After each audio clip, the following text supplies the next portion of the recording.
নেতাজি, এই যে আপনার জন্য সৌদি আরবের স্পেশাল বিরিয়ানি নেন, বিসমিল্লাহ বলে শুরু করেন। বিসমিল্লাহ। কি বিরিয়ানি? বিরিয়ানি কোথায়? কেন এই যে বিরিয়ানি? এইটা বিরিয়ানি? তুমি আমার সাথে মশকরা করো? তুই কি ভুলে যাচ্ছিস? তুই কার সামনে দাঁড়িয়ে কথা করছিস? ভাই এই আসনের ভবিষ্যৎ এমপি। কেন নেতাজি, এই খাবারটা খাতে সমস্যা কোথায়? এই খাবারটাও তো সুন্দর করে আগুনে রান্না করা হয়েছে, নেন মজা করে খেয়ে ফেলেন। তুই কি আমার সাথে ফাইজলামি করিস? এই ইট বালি সিমেন্ট খাওয়া যায়? কেন খাওয়া যাবে না কেন?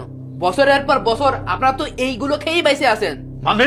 তাহলে শোনেন, তাহলে এখন কি করব? যেখানে যে চাঁদা নিতিস ডবল বাড়িয়ে দে। মনে রাখিস এবার আমার নমিনেশন দিতেই হবে। ঠিক আছে ভাই।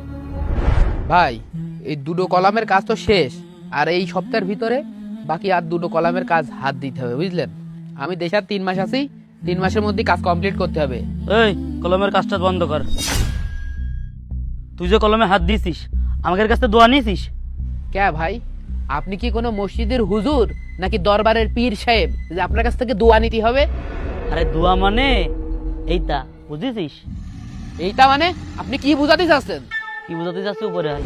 আমি এই জায়গাটায় বিল্ডিং করছি, এইটা মানে কি আপনার চাঁদা দিতে হবে? আপনি ভুলে যান না, আমি কিন্তু একজন প্রবাসী। তুই প্রবাসী বলেই তো তোর কাছে আইছি। শামসু ভাইয়ের সাথে দেখা করেছিস? শামসু ভাই দোয়া নিয়েছিস? শামসু ভাই যে এই আসনের আগামীবার ভবিষ্যতের এমপি, জানিস তুই? আমি বিদেশ খাটিছি 10 বছর, আমি নিজের টাকায় নিজে বাড়ি করছি, নিজে কলাম দিছি। তা কোন কে শামসু ভাই, তার সাথে আমার কি? তার সাথে আমার দোয়া নিতে হবে কি করতে ভাই? এই তুই বলিস না আমি কি না? বল পরিচয় দে, আমার পরিচয় দে। শামসু ভাই লোক ভাই, বিরাট বড় নেতা ভাই। আপনি সে শামসু ভাই লোক হন আর কামসু ভাই লোক হন, আমি নিজের টাকায় বাড়ি করছি, 10 বছর সৌদি আরব থাকিছি, নিজে সৎ পথে হালাল টাকা ইনকাম করেছি, হালাল টাকা দিয়ে হালাল ভাবে কলম কাটছি। আপনাকে টাকা দিতে হবে কি করতে?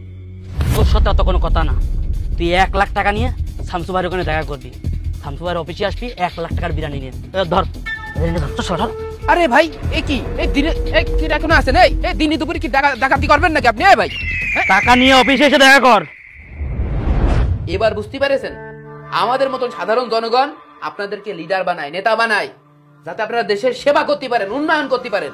আর আপনারা বছরের পর বছর ইট বালু সিমেন্ট রোড রাস্তা যা আছে সব চাঁদাবাজি করে খেয়ে ফেলেন। তার মানে?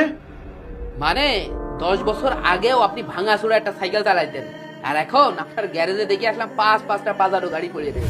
আপনার ইনকাম সোর্স কি? একজন ভ্যান চালক তো সে ভ্যান চালিয়ে খায়, আপনি কি করে খান? আপনার ছেলে আমেরিকা